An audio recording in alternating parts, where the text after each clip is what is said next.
இங்க நான் ஒண்ணு நினைச்சு அதையே மாநில தலைவரும் சொன்னாங்க. நான் அவர் சொன்னார், புத்தகம் எழுதி இது கஷ்டத்தை விட இது வெளியிடுறதுலதான் கஷ்டம் அப்படின்னா. நான் கைனகாலஜிஸ்ட் என்ற முறையில நான் ஒண்ணு நினைச்சேன். என் காதுல தம்பி சொன்னது காதுல விழுந்தது. டெலிவரி தாங்க கஷ்டம். குழந்தை வயிற்றுல இருக்கிறத விட பிரசவம் சிசேரியன் இல்லாம நார்மல் டெலிவரியில வெளியே வர்றதுதான் கஷ்டம். ஆக இன்னைக்கு ஒரு நல்ல குழந்தையை பெற்றெடுத்திருக்கிறீர்கள் என்ற வகையில அது எனக்கு மகிழ்ச்சி.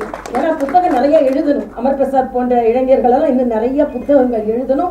ஏன்னா நமக்கு திராவிட இயக்கங்களை பார்த்தீர்கள், அவங்க கூட்டத்துக்கு போறதுக்கு முன்னாலே அவங்க புத்தகத்தை எல்லாம் பரப்பி வச்சிருப்பாங்க. பாதி பேசி மக்களை ஏமாத்தினாங்க, அப்புறம் எழுதி ஏமாத்தினாங்க. ஒட்டு மொத்தமா பேசியும் எழுதியும் தமிழக மக்களை ஏமாற்றி கொண்டே இருந்தார்கள். ஆக அந்த ஏமாற்றத்தை மாற்றமாக நாம் கொண்டு வர வேண்டும் என்றால் நாமும் நிறைய எழுத வேண்டும். அவங்கள மாதிரி பொய் எழுத வேண்டாம். உண்மையில் நாம் சொல்வதை செய்வதை எழுதினாலே நமக்கு மக்கள் வாக்களிப்பார்கள்.